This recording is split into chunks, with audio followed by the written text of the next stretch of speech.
तानाशाही बंद करो, युवाओं का दर्द सुनो, ये आवाज लेकर के खड़े हैं चंद्रशेखर आजाद संसद भवन के अंदर नहीं, संसद भवन परिसर में, और बाहर खड़े हुए हैं। बाहर खड़े हुए हैं क्यों? अंदर सदन नहीं चल रहा है। मैं जिस क्षेत्र से चुन के आया हूँ वहाँ लाखों की संख्या में बेरोजगार है।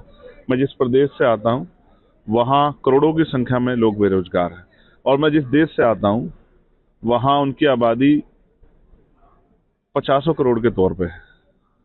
हम सदन ना चलने के कारण लंबे समय से युवाओं के मुद्दे को सदन में उठाने के लिए संघर्ष कर रहे हैं। रोज क्वेश्चन भी डालते हैं, सप्लीमेंट्री भी लगाते हैं, 0 आवर का भी इंतजार करते हैं, कॉलिंग अटेंशन का भी इंतजार करते हैं, 377 में भी डालते हैं, शॉर्ट कॉल ड्यूरेशन में भी डालते हैं। कोशिश करते हैं कि युवा होने के नाते युवाओं के दर्द को सरकार के सामने रखा जाए, सरकार जवाब मांगा जाए। सदन की कार्रवाई नहीं चल रही, आप युवाओं के बात कर रहे हैं। अब क्योंकि बिहार में भी 1 साल में चुनाव होना है, क्या वहां पर भी चुनाव लड़ने की तैयारी भी है क्या? देखिए, आपको याद होगा कि यूपी के इलाहाबाद में यूपीएससी को लेके, उसमें नॉर्मलाइजेशन को लेके जो है 1 डे 1 एग्जाम को लेके बच्चों ने प्रोटेस्ट किया।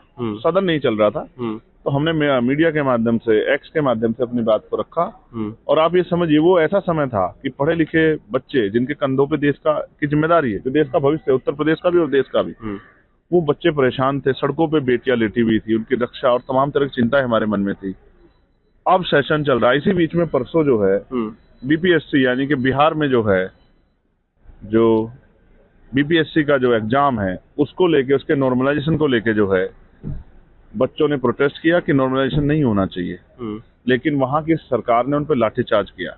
एक युवा होने के नाते मेरी जिम्मेदारी है कि इस जुल्म को मैं सरकार से इस पर सवाल पूछूं और नौजवानों के साथ खड़ा दिखाई दूं। नहीं तो क्या चुनावी मैदान में भी उतरेंगे छात्रों की आवाज उठाते हुए? मैं पहले भी वहाँ चुनाव लड़ा हूँ। हाँ। और यार का इन्फॉर्मेशन, हमारा पहला चुनाव आजाद समाज पार्टी का हम लोग वहीं लड़े थे, पप्पू यादव जी हम मिलकर लड़े थे। तो इसलिए मैं आपसे कह रहा हूँ, चुनाव बाद की बात है, अभी 1 साल पड़ा है। लेकिन आज जो है उन बच्चों के साथ जिनकी खाल उतारी गई लाठियों से, नीतीश कुमार सरकार ने उतारी।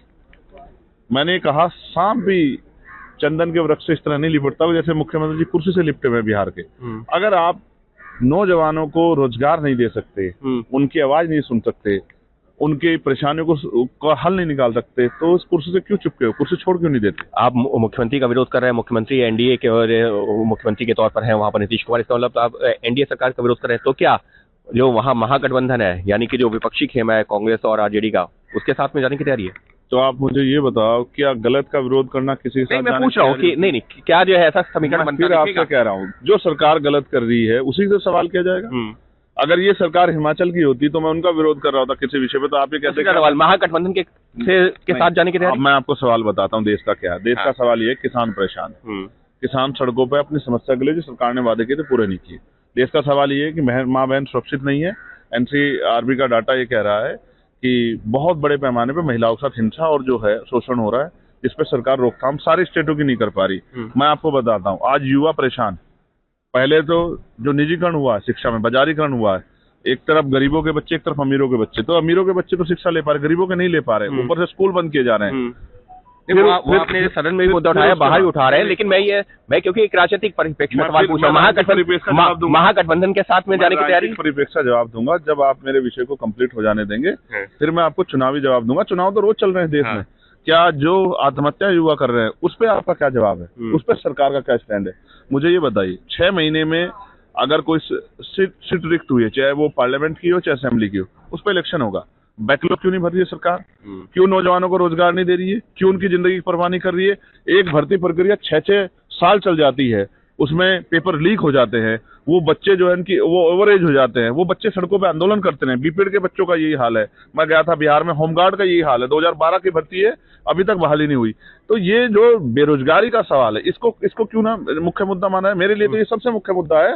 एक नौजवान होने के नाते बेरोजगार नौजवानों का मैं दर्द समझता हूँ और उनके लिए मुझे चिंता है। मैं सरकार से आग्रह करता हूँ, स्टेट सरकार से भी, केंद्र सरकार से भी, कि राजनीति से ऊपर उठ के नौजवानों को रोजगार देने के लिए बुनियादी योजना बनाए, जिससे नौजवानों की जो बढ़ती आत्महत्या घटना बंद हो, और जो कॉलेज और उसमें इंस्टीट्यूशन में जो कास्ट के बेस पे डिस्क्रिमिनेशन वो भी बंद हो, और जो है नौजवान जो देश की रीढ़ है उसको अपने पैरों पे खड़ा होने का मौका मिले। रही चुनावी बात, तो जब चुनाव आएगा तो चुनाव की बात कोई पर्दे के पीछे तो नहीं होती।